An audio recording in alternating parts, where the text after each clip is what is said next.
in Schuylkill County is making national news with his plan to arm his students with river rocks to help protect themselves against intruders. It's a story we first showed you last night on Newswatch 16. By this afternoon, that story was getting attention from coast to coast.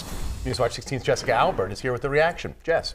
That's right, Sarah and Scott. Since our story aired last night, the superintendent tells Newswatch 16 he's received calls from national news outlets. We even had a few calls here into our newsroom asking about the story. The superintendent says all the attention he's getting isn't his priority, though. It's protecting the students.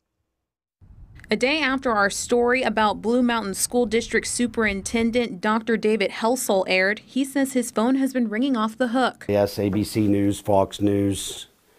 Newswatch is coming. There's a number of people contacting. The superintendent was in Harrisburg last week. It was there he spoke to legislators about his idea to protect students. In the closet of every classroom in the district, there is a 5-gallon bucket filled with river rocks meant to be thrown at an intruder if they try to break into the classroom. Dr. Helsel says the rocks are there as a last resort if all other safety measures fail. We as a district feel like that is a better alternative than sitting and crawling under a desk waiting to be shot. The superintendent tells Newswatch 16 he's surprised by all the attention he's gotten.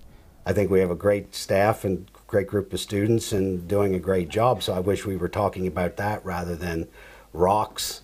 A former student says he is not surprised by all the ruckus the rocks in the classroom have caused. I can understand why, because it's such an